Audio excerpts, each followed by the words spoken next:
ओम सर्वमंगलमंगले शिवे सर्वसाधिके शरण्य त्र्यंबके गौरी नारायण नमस्ते। नमस्कार बंधुসকল, মই ৰুচনাস্তৰলৈ সকলোকে স্বাগত জনাইছো। আজি মই বৃশ্চিক ৰাশিৰ মে মাহটো কেনে যাব মুখৈ আলোচনা কৰিম। যেটা আপোনাৰ ৰাশিৰ অধিপতি হৈছে মঙ্গল।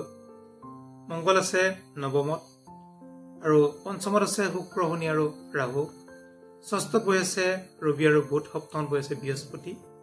একাদশত বহি আছে কেতু। এনেকৈ গোটেই মাহটো আপোনাৰ আৰম্ভ হৈছে। যেহেতু মে মাহৰ 15 তাৰিখে ৰবি আৰু বৃহস্পতি গ্ৰহ সঞ্চাৰ হ'ব আৰু 15ৰ পৰা কিছু শুভ ফল বেলেগ হ'ব। গতিকে আমাৰ যদি আমি চাওঁ, আপোনাৰ ৰাশিৰ অধিপতি হিচাপে মঙ্গল নৱমত বহি আছে ভাগ্যস্থানত। ভাগ্যস্থানত বহি কিছু শুভ ফল প্ৰদান কৰিব। যদিও মঙ্গল যিহেতু নিজ হৈ আছে, তেনে ক্ষেত্ৰত আপোনাৰ কিন্তু সৰু সুৰা অকণমান কাটা চিঙা, দুখ পোৱা, খেলি মেলি এইবিলাক অলপ দেখা যায়।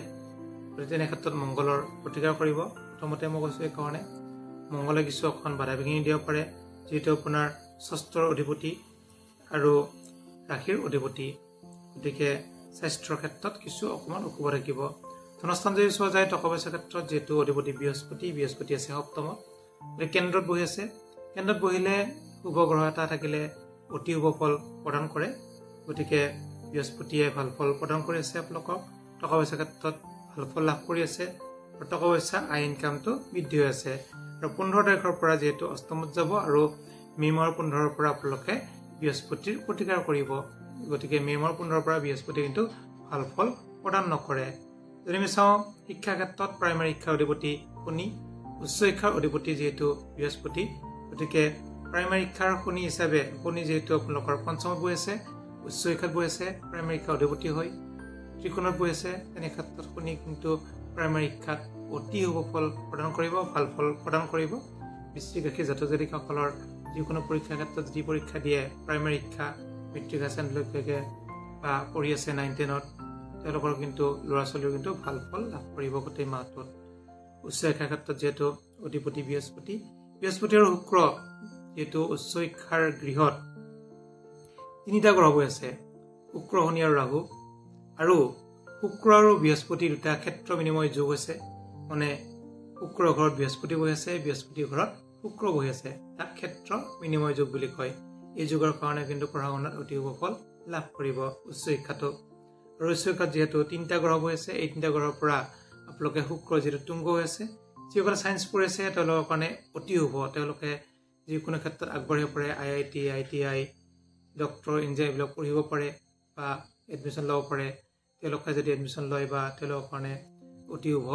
যিসকলে তেনেকৈ পঢ়ি আছে বহুত ভাল ফল লাভ কৰিব। যিহেতু ষষ্ঠত বহি আছে ৰবি আৰু বুধ। তৃতীয়, ষষ্ঠ, একাদশত যদি ৰবি, শনি এইবিলাক থাকে অতি শুভ ফল লাভ কৰে। যিহেতু আপোনালোকৰ ৰবি তুংগ হয়, যিসকল জাতক জাতিকাৰ বহাগ মাহত জন্ম তেওঁলোকৰ কাৰণে কিন্তু বহুত ভাল। বহাগ মাহত জন্মবিলাকৰ কাৰণে যিটো সপ্তমত বহি আছে বৃহস্পতি, বিবাহৰ ক্ষেত্ৰত আপোনালোকৰ কিন্তু বহুত শুভ। যিসকল জাতক জাতিকাই বিবাহত আগবাঢ়িব ইচ্ছা কৰি আছে বা বিবাহ ঠিক হৈছে বা বিবাহ হোৱা নাই, তেওঁলোকৰ কিন্তু বিবাহ যোগ নামিব আৰু বিবাহতো কিন্তু খেলি মেলিবিলাক অলপ কমিব। পাৰিলে আপোনালোকে যিহেতু সপ্তমপতি শুক্ৰ একেদিন যিহেতু তুংগ হৈ আছে, মাহৰ শেষৰ ফালে আপোনালোকে পাৰিলে শুক্ৰৰ কাৰণে দান দক্ষিণা দিয়ক। তেতিয়া কিন্তু অতি শুভ ফল লাভ কৰিব। যিহেতু অধিপতি হিচাপে শুক্ৰ অতি শুভ, বৰ্তমান কিন্তু তুংগ হৈ আছে। গতিকে আমি যদি চাওঁ, নৱমত বহি আছে মঙ্গল। গতিকে ভাগ্যস্থান, নৱম স্থান আছে ভাগ্যস্থান। ভাগ্যস্থানত মঙ্গল বহাৰ কাৰণে ভাগ্য অতি শুভ, অতি উদয় হয়, ভাগ্যোদয়। কিন্তু মঙ্গল যিহেতু নিজ হৈ আছে, নিজ হোৱাৰ কাৰণে আপোনালোকে পাৰিলে মঙ্গলৰ প্ৰতিকাৰ কৰিব, তেতিয়া কিন্তু ভাল ফল লাভ কৰিব। মঙ্গল হৈছে আপোনাৰ ৰাশিৰ অধিপতি আৰু ষষ্ঠ স্বাস্থ্য আৰু বহি আছে ভাগ্যস্থানত। গতিকে ভাগ্যস্থানত কিন্তু বহিলে অতি শুভ, কিন্তু নিচস্থ হৈ থকাৰ কাৰণে কিছু অশুভ।